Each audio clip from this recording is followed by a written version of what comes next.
नमस्कार। स्वागत है आपका आपके अपने चैनल स्टोरी हाउस में। आज मैं यानी तनुश्री सुनाएगी आपको क्राइम की दुनिया की एक दिल दहलाने वाली कहानी। ये है श्रद्धा और आफ्ताब की कहानी। श्रद्धा एक कॉल सेंटर में काम करती थी। वहाँ उसकी दोस्ती आफ्ताब नाम के एक लड़के से हुई। दोनों की दोस्ती धीरे धीरे प्यार में तब्दील हो गई। साल 2019 में उन दोनों की दोस्ती एक सोशल मीडिया ऐप जिसे हम चैटिंग ऐप कहते हैं उससे हुई। धीरे धीरे दोस्ती बढ़ी, दोस्ती प्यार में बदल गई। दोनों के बीच मोबाइल नंबर भी एक्सचेंज हुए। किसी कारणवश दोनों ही मुंबई आते हैं और दोनों कॉल सेंटर में जॉब करने लग जाते हैं। उनका प्यार इतना गहरा हो गया कि 1 साल के बाद उन्हें लगा कि उन्हें एक साथ रहकर देखना चाहिए। वो दोनों मुंबई में लिव इन रिलेशन में रहने लगे। अब 2020 आ गया था। 23 नवंबर 2020 को श्रद्धा ने अचानक से पुलिस स्टेशन में आफ्ताब के खिलाफ मारपीट की रिपोर्ट लिखाई। आफ्ताब ने उसे खूब पीटा था, बट पुलिस वाले थोड़ी देर आफ्ताब से पूछताछ करने पर उसे छोड़ देते हैं। आफ्ताब भी अब श्रद्धा को मना लेता है। वो सोचती है आफ्ताब बदल गया होगा, पर धीरे धीरे आफ्ताब ने अपना रंग दिखाना शुरू कर दिया था। आफ्ताब कोई भी कामकाज नहीं करता था, दिन भर घर पे ही पड़ा रहता था। घर का सारा खर्चा श्रद्धा ही उठाती थी। इसी वजह से दोनों के बीच लड़ाई और झगड़े खूब होते थे। इसी दौरान श्रद्धा की माँ की तबीयत कोरोना से बिगड़ गई और उनकी मौत हो गई। श्रद्धा अपने माँ की आखिरी काम में आई थी घर और वहाँ पे अपने पापा से बात करने लगी। हालांकि श्रद्धा की उसके पेरेंट्स से बिल्कुल भी नहीं बनती थी, पर उसके माँ के जाने के बाद वो फिर से अपने पापा के कांटेक्ट में आ गई। जब श्रद्धा अपने पापा से बात करती तो आफ्ताब को अच्छा नहीं लगता। श्रद्धा बार बार आफ्ताब को शादी करने की जिद करती। आफ्ताब उससे शादी नहीं करना चाहता था, पर वो ये भी नहीं चाहता था कि श्रद्धा उसे छोड़कर जाए। इसलिए आफ्ताब ने इसका एक बीच का प्लान निकाला। उसने सोचा शादी भी नहीं करनी पड़ेगी और ना ही श्रद्धा मुझे छोड़कर जाएगी। इससे अच्छा है कि मैं इसे मार ही देता हूँ। श्रद्धा को घूमने का बहुत शौक था। वो हालांकि सोलो ट्रैवलर भी थी। 2022 में आफ्ताब ने हिमाचल प्रदेश घूमने का प्लान बनाया। बता दें, हिमाचल प्रदेश एक पहाड़ी जगह है।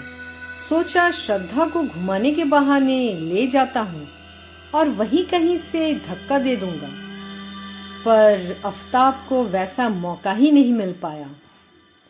अब हिमाचल प्रदेश में आफ्ताब की दोस्ती एक बद्री नाम के आदमी से हुई।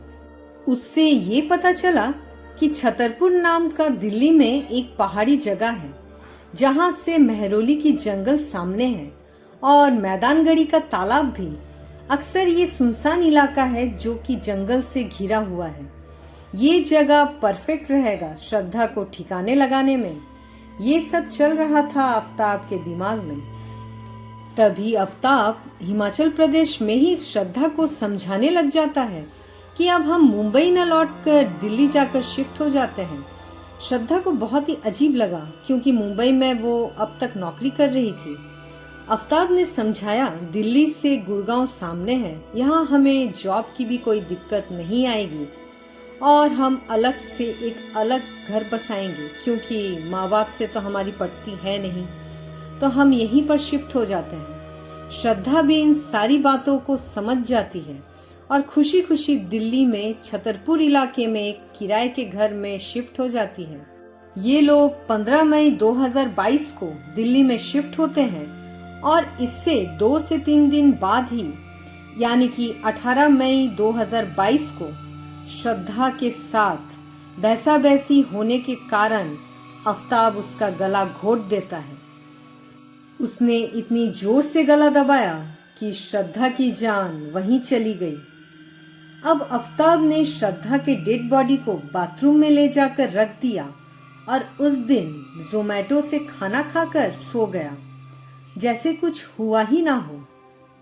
अब दूसरे दिन 19 मई को आफ्ताब नाश्ता वगैरह कर बाहर मार्केट चला जाता है। वहां से वो कुछ चीजें लाता है ताकि उससे लाश को पैक करने में और काटने में मदद हो, जैसे कुछ ब्लैक पॉलिथीन बैग्स, 300 लीटर की एक फ्रिज और एक आरी, ताकि जब वो लाश के पीसेस करे वो फ्रिज में उसे स्टोर कर सके ताकि वो डिकम्पोज ना हो, और उसके बाद जब उसे डंप करे तब वो पॉलिथीन बैग्स में ले जाकर उसे फेंक सके। अब उस दिन मार्केट से आने के बाद आफ्ताब लग जाता है अपने काम में। वो बाथरूम जाकर श्रद्धा के पीसेस करने लग जाता है। अब वो एक साथ उतने बड़े बॉडी को काट नहीं सकता, बहुत ज़्यादा टायर्ड हो जाता है, इसीलिए पहले दिन वो कुछ कम ही पीसेस करता है और बाकी के लाश को वैसे ही फ्रिज में डंप कर देता है। जैसे आप अगर ट्रे हटा दे तो फ्रिज का जगह थोड़ा सा ज़्यादा रहता है, तो उसने एक डबल डोर फ्रिज खरीदा था और नीचे वाले पोर्शन में बाकी के बॉडी को रख देता है और जिस पोर्शंस के पीसेस हो चुके हैं उसे पॉलिथीन बैग्स में भर कर फ्रीजर में डाल देता है ताकि अच्छे से फ्रोजन हो जाए और कहीं से भी बदबू ना आए। अब बाथरूम में टुकड़े करते समय आफ्ताब ने नल और शावर को खोल कर रखा था ताकि जो एक्स्ट्रा ब्लड्स है और जो भी गंदगी है वो ड्रेन से पास आउट हो जाए, इसलिए शायद पानी का बिल भी बहुत ज़्यादा आया था। अब आफ्ताब को 2 से 3 दिन लग गए पूरे शरीर को पीसेस करने में। नेक्स्ट दिन 20 मई 2022 को उसने सुबह से शाम तक पीसेस किए और फ्रिज में रखता गया। अब पीसेस होने के बाद आफ्ताब थोड़ी आराम करता है और 21 मई से मेहरौली की जंगल में अगले 20 दिन तक पॉलिथीन पैकेट्स में लाशों के टुकड़े भर भर कर फेंकने लगता है। ये काम वो रोज रात के 2 बजे से लेकर 3 बजे के बीच में ही करता।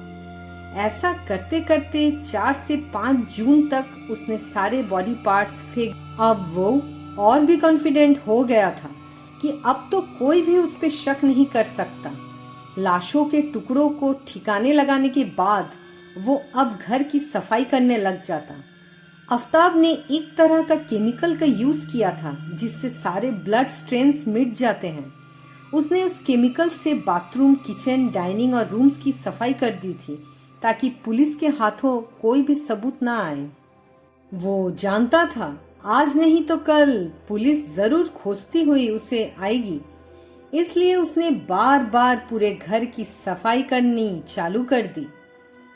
अब श्रद्धा तो सोशल मीडिया पे बहुत एक्टिव रहती थी, चाहे वो इंस्टाग्राम हो या फेसबुक या फिर हो व्हाट्सएप। अब ये भी आफ्ताब ने सोचा कि घर वाले तो नहीं, कम से कम इसके दोस्त इसे सोशल मीडिया पे मैसेज जरूर करेंगे और अगर सही टाइम पे रिप्लाई नहीं आया तो शायद शक भी कर सकते हैं। इसलिए आफ्ताब ने कुछ दिन श्रद्धा बनकर उसके दोस्तों को मैसेज का रिप्लाई देना शुरू कर दिया। फिर जुलाई आते आते उसने मैसेज या फिर मैसेज का रिप्लाई देना लगभग बंद कर ही दिया था।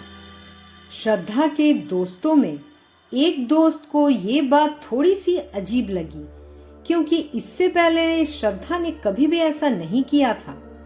फिर इसी दोस्त ने श्रद्धा के भाई से कांटेक्ट किया और श्रद्धा का दूसरा कांटेक्ट नंबर मांगा।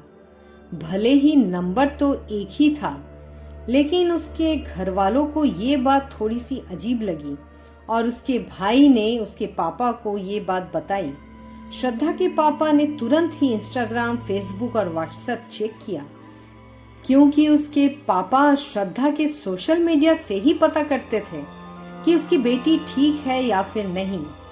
अब ये बात थी सितंबर की। उसके पापा रिपोर्ट लिखवाने जाते हैं पुलिस स्टेशन।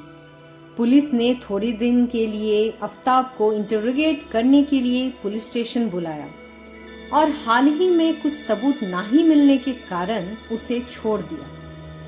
अब जब श्रद्धा की खबर उसके घर वालों के पास कुछ महीनों तक नहीं पहुंची, तब फिर से उसके पापा ने नवंबर को एक रिपोर्ट लिखवाई और इस बार कंप्लेन की जो फाइल है वो मुंबई पुलिस से दिल्ली पुलिस तक ट्रांसफर हुई, क्योंकि श्रद्धा दिल्ली में ही रहती थी और वहीं से गायब हुई थी। जब दिल्ली पुलिस ने सख्ती से आफ्ताब से पूछताछ की, तब आफ्ताब ने बहुत ही आसानी से कन्फेस कर लिया।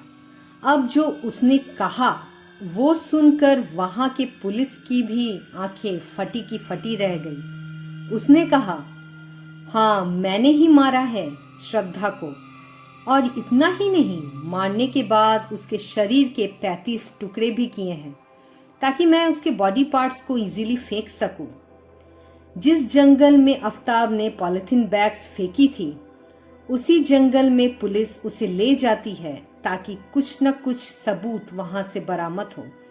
पुलिस को उसी महरौली के जंगल से श्रद्धा के बॉडी पार्ट्स के हड्डी के टुकड़े काफी सारे मिले हैं, और ये बात पुष्ट होता है कि ये टुकड़े श्रद्धा के ही हैं, क्योंकि जब इन टुकड़ों को फॉरेंसिक लैब में उसके पापा के साथ डीएनए मैच कराया गया तो डीएनए मैच हो गई। तो इससे यही पता चलता है कि ये सारे बॉडी पार्ट्स श्रद्धा के ही थे और इसे आफ्ताब ने ही फेंका था।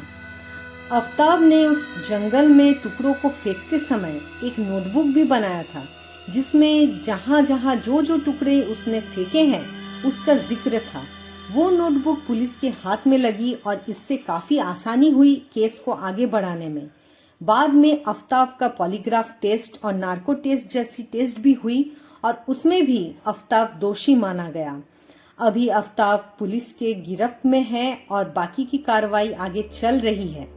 तो ये थी आज की दिल दहलाने वाली प्रेम की कहानी, जहां एक प्रेमिक ने अपनी ही प्रेमिका का गला घोंटकर मार डाला, और इतना ही नहीं, मारने के बाद उसके शरीर के 35 टुकड़े भी किए। तो मिलते हैं इसी तरीके की स्टोरीज को लेकर नेक्स्ट वीडियो में। तब तक अगर आपने स्टोरी हाउस को सब्सक्राइब नहीं किया है तो प्लीज कर लीजिए, ताकि इसी तरीके की स्टोरीज आपके सामने आती रहे और आप एंजॉय करते रहें।